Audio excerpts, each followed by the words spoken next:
Paz do Senhor, igreja. Amém? Glória a Deus. Estou feliz em estar aqui mais uma vez. Eu vim ali no carro conversando com a minha esposa. E a gente, quando vai pregar, a gente fica planejando o que vai falar, né? Amor, eu acho que eu vou falar isso. O que você acha? Irmãos, deixa eu fazer uma pergunta para vocês. Quem aqui consegue guardar segredo? Levanta a mão. Quem consegue guardar segredo? Essa semana foi tenso, eu não conseguia. Eu não queria contar para o Jânio e para a Patrícia que eu ia pregar hoje, porque eu fico o dia inteiro pregando para o Jânio fica o dia inteiro pregando para mim, a gente trabalha junto. E o que eu ia fazer? Eu ia antecipar a mensagem para ele, não tinha jeito. E eu fiquei, e tinha hora que eu quase falava, né? Mas foi uma bênção. Essa semana nós já conseguimos vencer algumas batalhas, né? Quando nós não temos problema, a gente cria um para poder resolver. Eu e o Jânio, nós somos assim, né? E hoje nós criamos um problema lá, deu um que fazer para resolver, mas conseguimos. Irmãos, eu quero fazer uma pergunta para você nessa noite. Quem crê que essa casa é uma casa de bênção? Quem crê que essa casa é uma casa de cuidado? Eu quero contar um testemunho rapidinho para os irmãos antes de eu entrar na mensagem. Há 5 anos atrás, em 2018, eu estava para passar por um problema sério. Eu ia ser traído. E Deus me tirou de onde eu estava, assim ó, pegou com a mão assim ó, e fez assim ó, me colocou aqui na Shekinah. E eu fiquei aqui de membro dessa igreja durante 1 ano. Fui para Juazeiro do Norte, voltamos, ficamos aqui, fomos abençoados, fomos cuidados pelo pastor Dejair. O pastor Dejair me chama de Juninho mesmo, de Júnior, de Juninho, e eu nunca fiz questão, nunca falei, ô pastor, o senhor tem que me chamar de pastor, não. Nós temos amizade, nós temos um carinho de amigo um pelo outro. E durante esse 1 ano eu fui cuidado aqui dentro dessa casa, e eu fui abençoado aqui. Todas as vezes que nós temos a oportunidade de vir aqui, nós saímos daqui regozijantes no Senhor. Esse local tem sido bênção em nossas vidas, e nós estamos namorando essa igreja novamente, para vir para cá. Não é por falta de convite, tá? É porque tá assim ó, Deus está movendo as águas. E aí, domingo eu vim no culto e o pastor Dejair, irmãos, ele faz um negócio comigo que eu não sei se é só comigo, vou contar para vocês. Ele não deixa eu sair da igreja. Eu quero ir embora. Eu falo assim, não, hoje eu vou embora, eu não vou deixar o pastor Dejair me segurar lá na igreja. Um dia eu tentei correr, irmãos, fiquei lá na porta lá, falei, hoje ele não vai me segurar. Ele mandou recado, manda o Júnior vir aqui que eu quero conversar com ele. Vim. Não é assim, pastor? Todo culto, os membros vão embora, eu fico, eu falo, mas eu nem sou membro, né?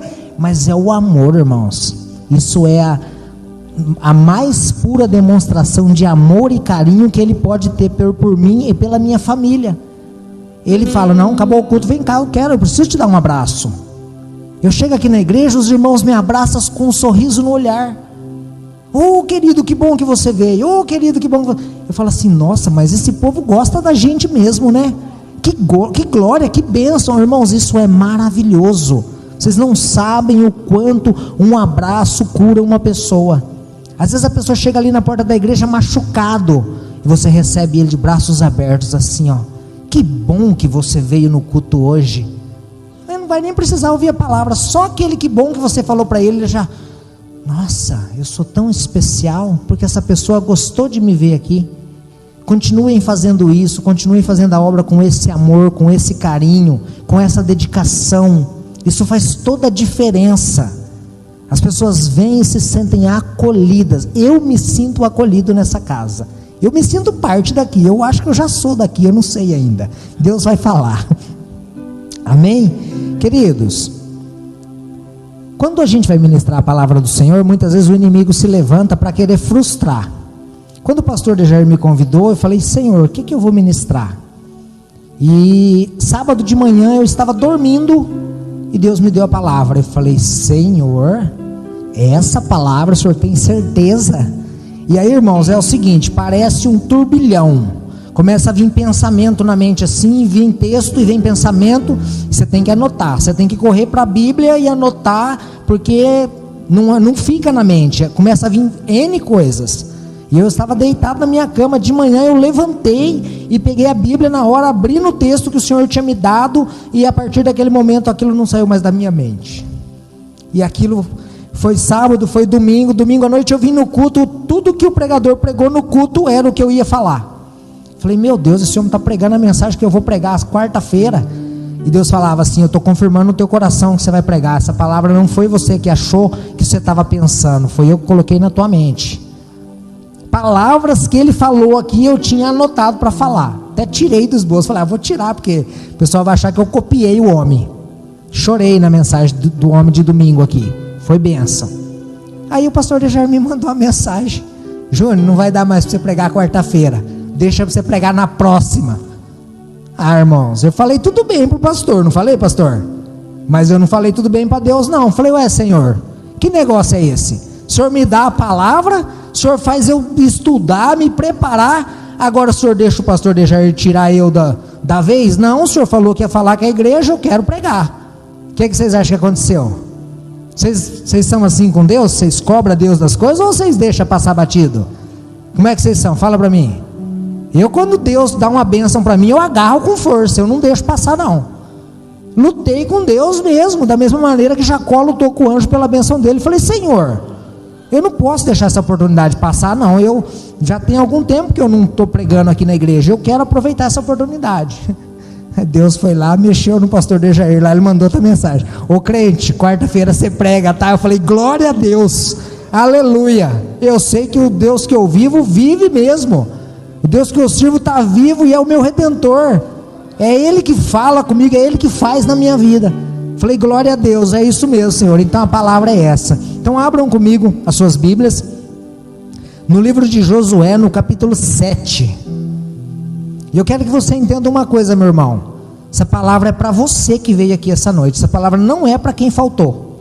Tem gente que tem mania de falar assim, ai, nossa, essa palavra dava certinho para o fulano de tal, meu Deus, essa palavra, já pensou se fulano estivesse aqui?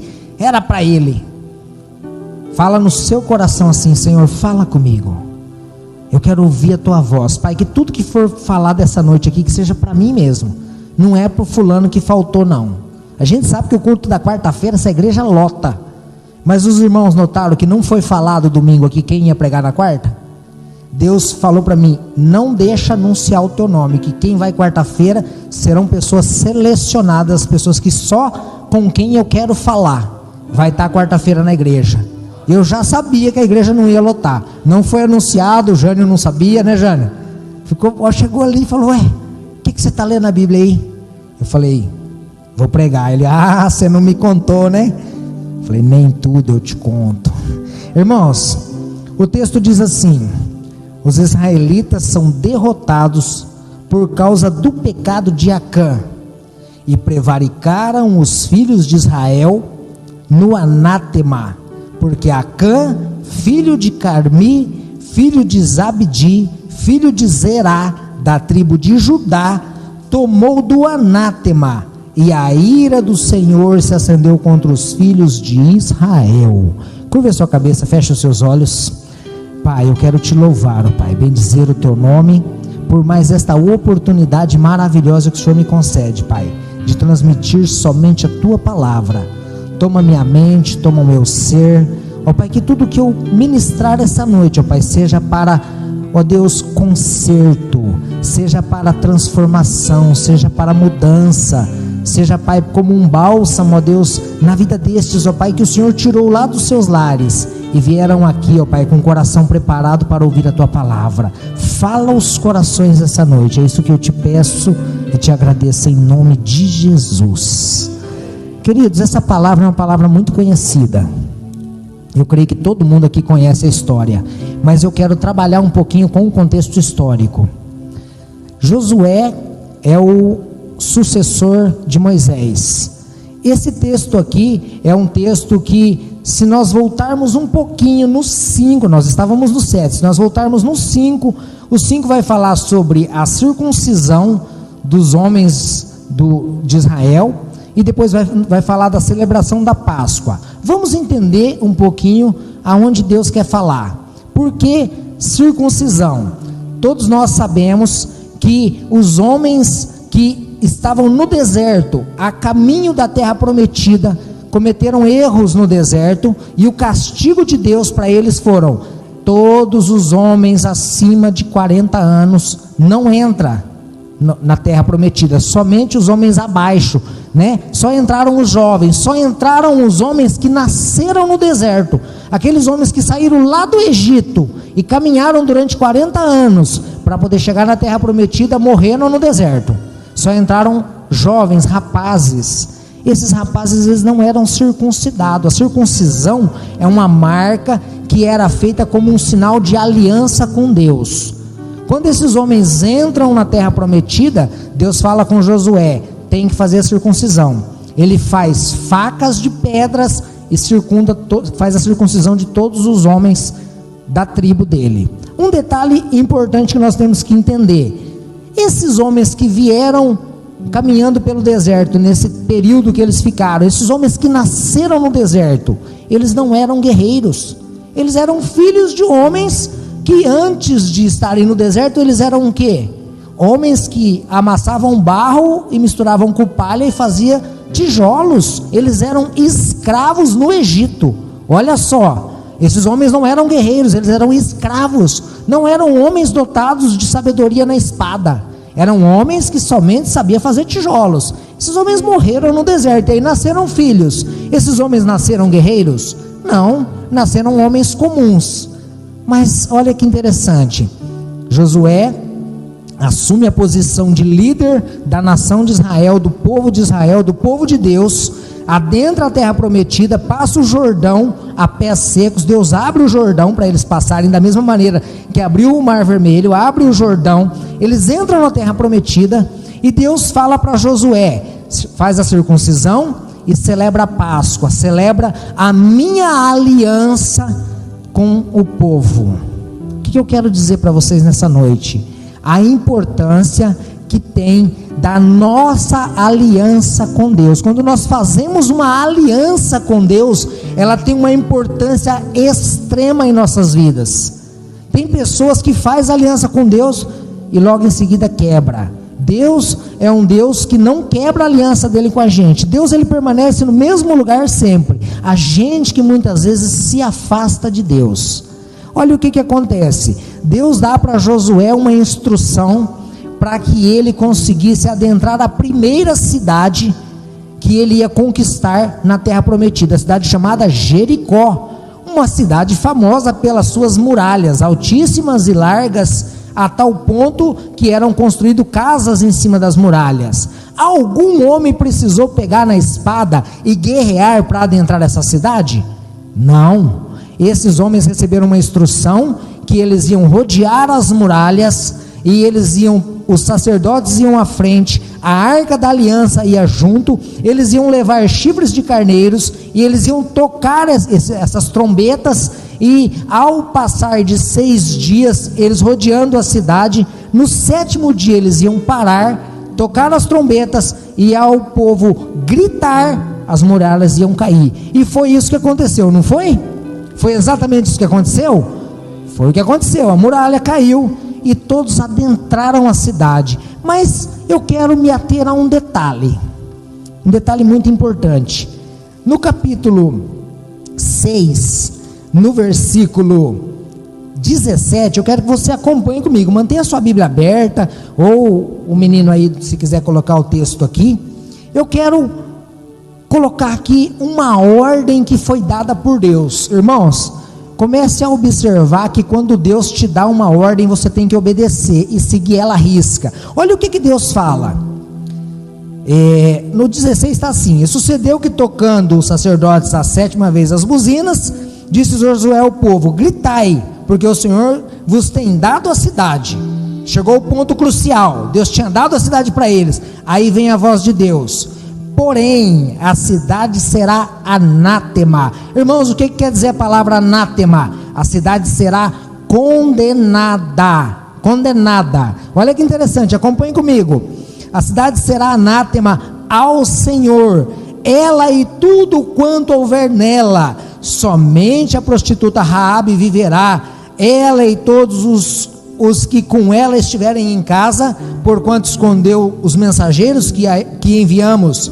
Então somente guardai-vos do anátema, daquilo que foi consagrado a deuses, para que não vos metais em anátema tomando dela, e assim façais maldito o arraial de Israel, e o turveis. Porém, toda a prata, ouro e os vossos metais de ferro são consagrados ao Senhor, irão ao tesouro do Senhor. Olha só, olha que interessante. Deus está dando uma bênção para o povo, só que Ele está dando uma explicação antes. Vocês vão conquistar a cidade, só que tem um detalhe: a cidade está condenada, a cidade é amaldiçoada, tudo que tem dentro da cidade vai ser queimado. Irmãos, as pessoas foram mortas ao fio da espada, homens, velhos, mulheres, criança de colo, criança de peito, animal, tudo foi morto, foi queimado, a cidade foi destruída. A cidade de Jericó foi amaldiçoada por Josué, e ele ainda deu uma palavra que quem construísse novamente seria amaldiçoado. Olha só o grau do poder de Deus na vida desse homem. Mas Deus deu uma ordem ao povo: não toque em nada que é amaldiçoado, não toque em nada que é consagrado a deuses pagãos.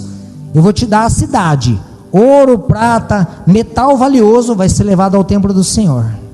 Mas o que acontece? Eles entram, a batalha foi vencida, a cidade foi destruída, mas existia um homem no meio do arraial chamado Acã, que não conseguiu se conter.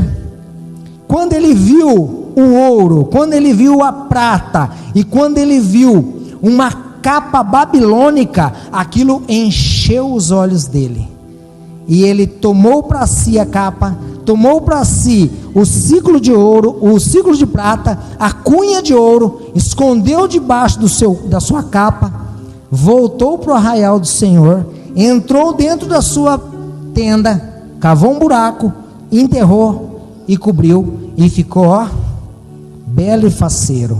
Irmãos, o que são os ciclos de ouro, os ciclos de prata? Irmãos, eu estava pesquisando aqui, seria algo que mudaria a vida daquele homem. 200 ciclos de prata hoje valeriam mais ou menos uns 50 mil reais.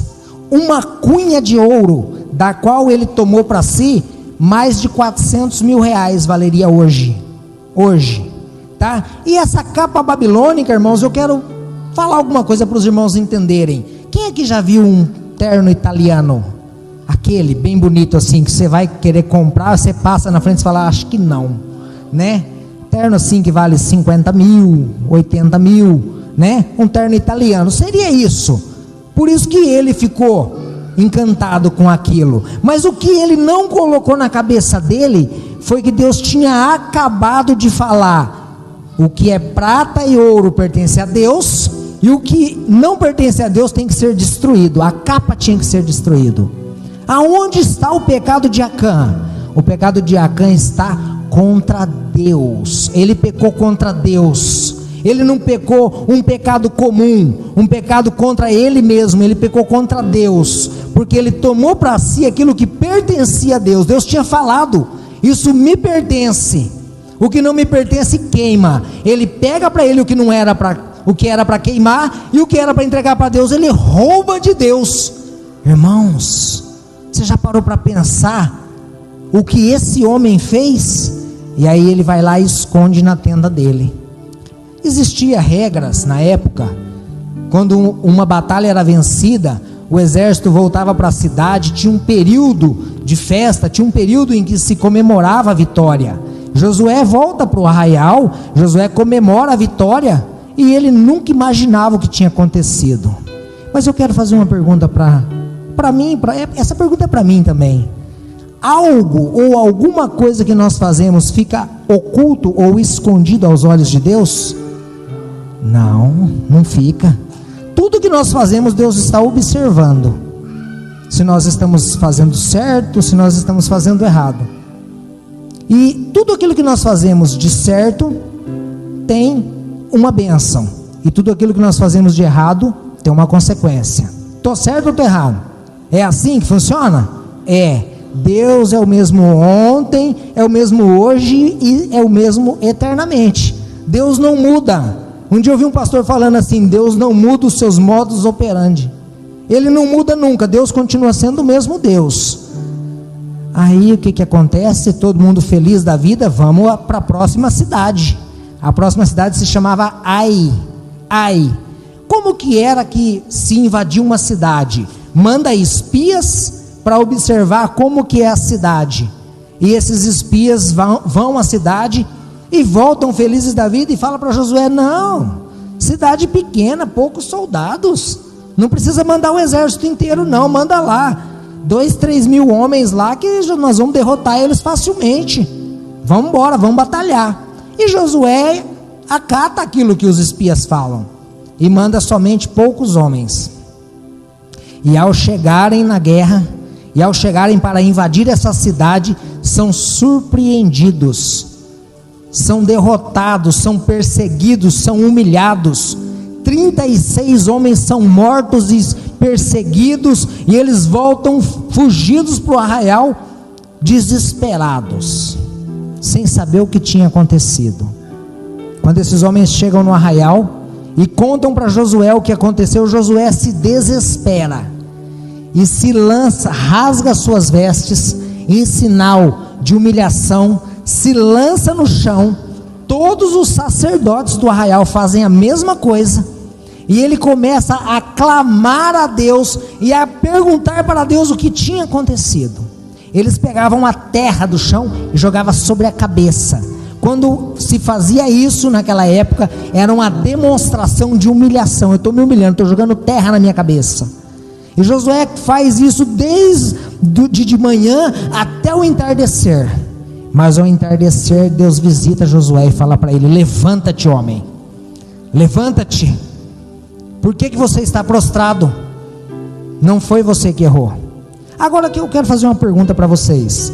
Quando eu comecei a ler o texto, quando eu li o primeiro versículo aqui, o versículo não começou falando assim: e prevaricaram os filhos de Israel no anátema, porque Acã, não fala porque Acã, Deus sabia ou Deus não sabia que era Acã que tinha pecado? Sabia, mas Deus não falou para Josué, Deus não falou para ele, Deus falou para ele: levanta-te, porque há pecado no meio do arraial do Senhor. E eu quero traduzir essa palavra de uma maneira interessante. Eu quero dizer para você assim, eu vou florear o texto. Deus fala para ele assim: levanta-te, porque eu vou te dar uma estratégia para você saber quem foi que pecou. E este homem se levanta e ouve a voz de Deus, e Deus fala para ele: você vai chamar tribo por tribo e vai lançar a sorte sobre a tribo. E da tribo que sair, você vai lançar a sorte sobre as casas dos moradores, e da casa que cair, você vai lançar sorte sobre as pessoas que estão na casa, e das pessoas que saírem, você vai saber quem que é o culpado. Deus poderia muito bem ter falado para Josué: foi Acã que pecou, vai lá, pega ele e mata. Não poderia? Por que Deus não fez isso? Porque Deus não é um Deus vingativo. Deus vê o pecado do homem, mas Deus não é um Deus vingativo. Deus é amor, mas Deus é justiça. Deus ama o pecador, mas Ele não quer matar o pecador, Ele quer que o pecador se conserte. Deus poderia ter condenado o arraial inteiro? Poderia. Olha o que o texto fala aqui. Olha, vamos ser fidedigno ao texto. E prevaricaram os filhos de Israel. O 7, o capítulo 1 do 7. E prevaricaram os filhos de Israel no anátema, porque Acã, filho de Carmi, né? Aí lá na frente fala assim: da tribo de Judá, tomou o anátema, e a ira do Senhor se acendeu contra os filhos de Israel. Irmãos, pelo pecado de um homem, a ira do Senhor se acendeu sobre todo Israel. Eu quero fazer um parênteses aqui. Será que esse homem um dia imaginou que aquele erro dele ia trazer uma consequência tão grande na vida dele? Mas eu quero falar mais uma coisa importante para vocês. Será que nós alguma vez paramos para analisar que quando nós cometemos um pecado, nós algum dia paramos para imaginar o tamanho da consequência que nós teremos por causa daquele pecado? Quando nós estamos fazendo alguma coisa de errado, nós pensamos assim: eu acho que eu não vou fazer isso não, hein, porque isso aqui vai ter consequência, hein? Não, a gente vai lá e peca mesmo, faz tudo errado. Ai, Senhor, me perdoa, eu não podia ter feito isso. Eu e o Jânio estava conversando isso hoje dentro do carro. Ele nem sabia que eu ia pregar isso hoje, e nós estávamos conversando isso hoje dentro do carro. As pessoas estão acostumadas a fazerem as coisas tudo errado, e depois correm para os pés do Senhor arrependida, mas não mudam de vida, continuam fazendo as mesmas coisas. Amanhã volta de novo a cometer os mesmos erros, corre de novo para os pés do Senhor. Hoje nós temos um advogado que intercede por nós. Hoje nós temos um advogado que briga por nós, é Jesus Cristo, que morreu na cruz do Calvário para nos dar livre acesso a Deus. Nós estamos num tempo diferente desse tempo do texto aqui. Nesse tempo do texto aqui, a consequência do erro de Acã foi a família dele, a mulher, os filhos, o pai, a mãe, o sogro, a sogra, os bois, as galinhas, tudo que ele tinha, foi levado num vale, e lá o arraial inteiro apedrejou aquele homem, e depois de apedrejado eles foram queimados, os animais foram mortos, foi dizimado, a família dele foi dizimada do arraial. Aquele vale ficou conhecido como Vale de Acor, o vale que mostrou a ira do Senhor. Por que Deus fez aquilo com aquele homem? Aquele homem foi dizimado da terra para Deus mostrar que Ele é Deus, que de Deus não se zomba. Irmãos, sabe o que Deus falou para mim quando eu estava lendo a palavra? Ele falou assim: fala assim para o pastor Dejair, para de orar, começa a agir. Não é mais tempo de orar, não é mais tempo de plantear. Para de orar, para de jogar terra na cabeça. Você está olhando para daqui 2 dias você vai entrar num trabalho de avivamento, você vai entrar numa obra grandiosa, pessoas virão aqui buscando algo de sobrenatural, e você está reclamando, você está aí ajoelhado orando, e falando assim: Senhor, o que vai acontecer?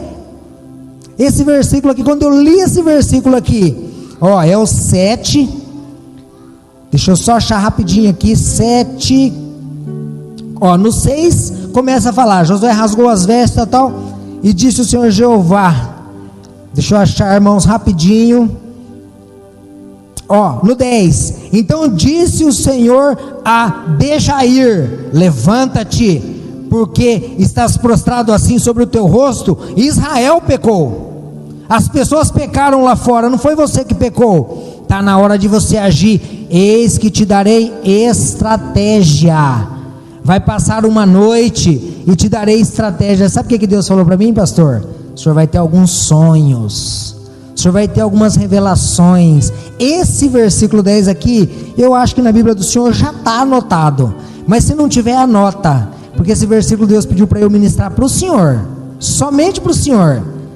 Não é a hora de se prostrar, não é hora de olhar para aqueles que estão perseguindo o Senhor, não é hora de olhar para aqueles que estão falando mal, entendeu? O povo é invejoso mesmo. O senhor vai lá fazer os vídeos da internet lá, que algo de bom foi feito, e vem um carrilhão de comentário maldoso, né? Ninguém vê o que o senhor está fazendo de bom, mas eu sei que falar mal todo mundo fala. Deus fala para o senhor essa noite: não temas, estou contigo.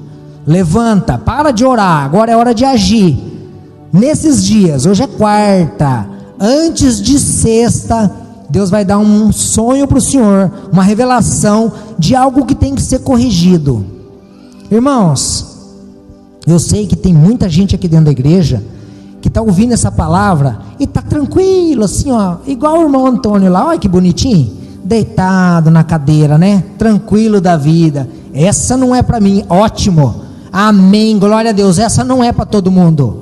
Essa não é para todo mundo. Vocês já viram um ditado assim do mundo? Se a carapuça serviu, põe, né? Essa palavra não é para todo mundo. Essa palavra, ela talvez é para alguém que está aqui na internet ouvindo ela. Essa palavra é uma palavra que Deus me deu no coração, que ele quer fazer um conserto com alguém, ele quer uma confissão de pecado, ele quer uma mudança de vida. Hoje Deus me trouxe aqui para trazer uma palavra de conserto.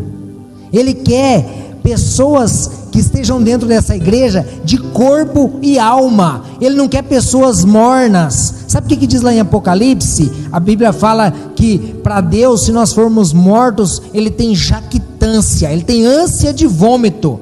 Deus não gosta de pessoa morna, Deus gosta de pessoa quente. Não fica em cima do muro, começa a viver a vida declaradamente para Deus, começa a fazer a obra de Deus de uma maneira diferenciada. Faça mais do que está sendo pedido para você fazer, entrega realmente a sua vida para Deus. Eu não sei o que está chamando a sua atenção aí no mundão, eu não sei o que para você é um ciclo de ouro, mas eu quero contar uma coisa para vocês que é para cair o queixo de vocês. Essa nem o pastor Dejair sabe, o Jânio sabe porque estava presente. Nós estamos orando na chácara de madrugada. Cada um vai orar a hora que quer, o tempo que quer, não tem regra lá. A regra é vai lá orar. E esses dias Deus me deu um direcionamento. Ao final da oração, eu pedi para o pessoal ficar. Falei, gente, fica um pouquinho aqui, Deus me deu uma palavra, eu quero ministrar uma palavra para vocês. Deus precisa que haja um conserto aqui, porque vocês estão vindo aqui orar, mas vocês oram aqui e saem daqui, vida que segue. Não adianta nada, irmão, você está vindo aqui fazer papel de tolo, sacrifício de tolo. Não faz sacrifício de tolo não. Está levantando da sua cama 4 horas da manhã para vir aqui fazer sacrifício de tolo? Fica na tua cama dormindo. Se você não quer mudança, fica lá dormindo. Falei isso, irmãos. Um rapaz que estava lá olhou para mim e falou assim: então, pastor, é que eu tomo uma cervejinha, será que é pecado? Falei, será que é pecado? Rapaz, a sua família não se converte, seus irmãos não se convertem, porque eles olham para você e falam, para ser crente desse jeito aí eu fico no mundo. Falei, hoje a palavra é para você, meu irmão. Essa cervejinha está te levando para o inferno. É para você que está levantando da sua cama e vindo aqui orar, fazendo sacrifício de tolo. Deus não quer esse tipo de sacrifício, Deus quer obediência. Abandona isso aí, rapaz. Fazendo festinha com sonzinho tuxe-tuxe na casa dele, regadinha cerveja. Ah, eu compro no mercado e tomo na minha casa, né? Não tem problema, né, pastor? Tomar em casa, né? Falei, lá na sua casa Deus não vê, né? Lá na sua casa tem um esconderijo que o Altíssimo não está olhando. Irmãos, esse homem chorou e falou assim, fazia tempo que eu não ouvia uma palavra dessa maneira. E ele falou uma coisa que não é para engrandecer a minha pessoa não. Ele falou assim, eu não ouvi uma palavra com tamanha autoridade. De hoje em diante eu vou parar de beber essa cervejinha, eu vou abandonar essa cervejinha. Irmão, eu não sei o que está tirando o seu foco. Eu não sei qual que é a capa babilônica que está tirando o seu foco.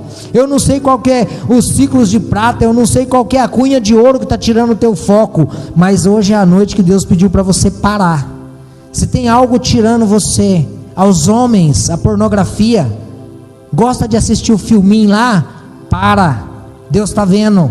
Deus quer te perdoar. Deus quer te trazer para o trono da graça. Estamos entrando num trabalho de avivamento. Vamos precisar de pessoas saradas aqui nesse altar, pessoas curadas, pessoas que vão fazer a diferença, porque, gente, vão vir pessoas lá de fora, vão vir pessoas destruídas, vão vir pessoas procurando bênção. Eles não podem chegar aqui e encontrar um monte de gente pecadora e afundada no pecado. Por pecador nós somos pecadores, irmão. Se eu falar que eu não peco, eu já pequei. Eu sou pecador, mas eu tenho a presença do Espírito Santo. Eu tenho que me arrepender de pecar e buscar uma vida de santidade.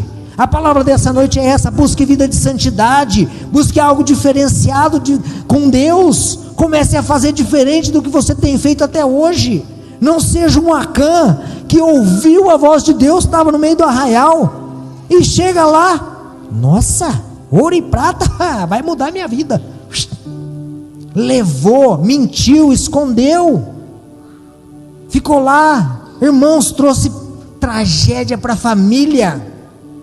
Homens, sacerdotes de lares, vocês já pararam para imaginar? Posso falar, pastor? Que aquele filminho pornô que você assiste está trazendo maldição para sua família? Você já parou para analisar que você não prospera, que tudo que você faz parece que não dá certo? Para, irmão, Deus está vendo. Essa noite é a noite que Deus quer fazer um conserto. Para com isso. A cervejinha que você compra no mercado e leva para tomar em casa, o cigarrinho que você pita escondidinho, para de pitar. Irmãos, eu fumei 10 anos da minha vida. Lógico que eu não era crente, né? Quando eu resolvi que eu ia entregar minha vida para Deus, eu falei: Senhor, eu sou lascado, eu sou fraco, eu sou pecador.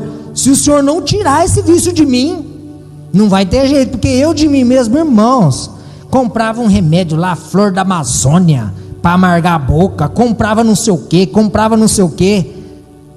Na hora de aprender a fumar não comprou nada, né? Mas na hora de largar ficava dando gasto pro meu pai comprar os remédios para mim parar de fumar.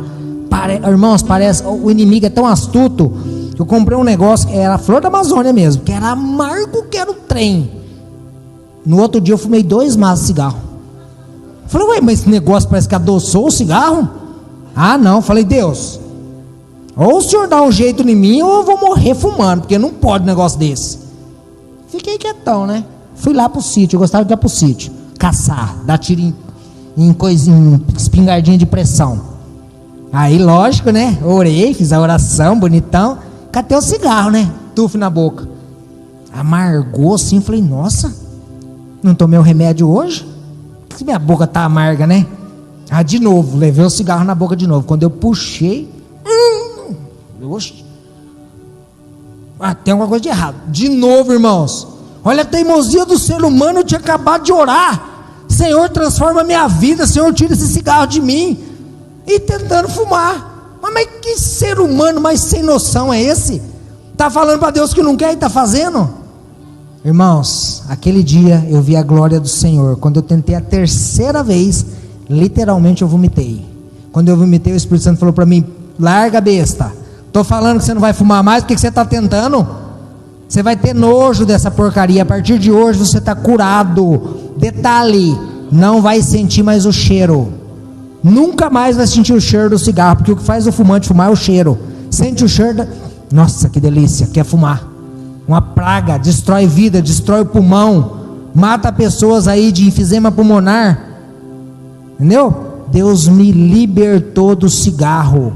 Eu sou liberto, há mais de 20 anos eu sou liberto do cigarro, eu sou liberto da bebida alcoólica, eu sou liberto da prostituição, eu sou liberto da pornografia. Mas sabe por quê? Porque eu decidi que eu queria viver uma vida na presença de Deus. Eu tomei a decisão: Senhor, eu preciso que o Senhor esteja comigo. A palavra de Deus diz: medita na minha palavra dia e noite, para não pecar contra mim. Irmãos, tem pessoas pecando contra Deus.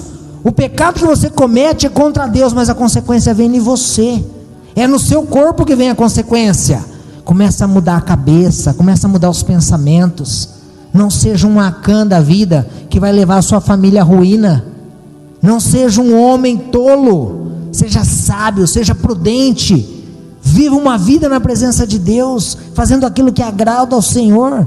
Tem dificuldade? Tem, todo mundo tem. Quem não tem dificuldade com as coisas? Né? Mas eu e o Jânio tem um trato, né, Jânio? Nós estamos andando na rua, se passa alguém assim meio mal vestido, nós não olha não, irmão, o negócio tá feio ali. Gente, ué, o povo se veste mal aí, a gente, né? Ninguém é cego. Você está andando na rua, não olha, né? Tem gente que fala: o pecado não é na primeira olhada, é na segunda. No pecado é olhar, irmãos. Tem dessa, você tem dificuldade, não olha. Afasta do pecado. Fala para Deus: Senhor, trabalha na minha mente, tira esses pensamentos obscenos da minha cabeça, né? O que é a palavra prevaricar? Prevaricar é permitir que o pecado entre na tua mente. Você permitiu. Olhou o ouro, ouro, prata, uma capa, um terno. Ah, que delícia, vou levar, ninguém vai saber. Queridos, a palavra de Deus para essa noite é essa: coloca a tua vida em ordem. Deus fala para você: Mene, Mene, Tekel, Sparsim. pesado foste na balança e foi achado em falta. Põe a vida em ordem, porque Jesus está voltando. A volta dele é iminente. Nós temos visto todos os dias o que está acontecendo. É nítido que Jesus está voltando, e não dá para imaginar que eu vou subir e não vou encontrar você lá. Não dá para imaginar que você está achando que dá para ficar aqui, que não, a igreja pode subir, né? Não tem problema, eu vou ficar mais um pouquinho aqui, está gostoso esse mundo, né? Não está não, irmãos. Nós temos vivido dias de lutas, dias de aflição, dias de tormento, o mundo pegando fogo, Canadá, não sei na onde, um monte de lugar pegando fogo. Vocês acham que isso é normal? Não é normal. Isso aí é Jesus mostrando: estou voltando, põe a tua vida em ordem, amém?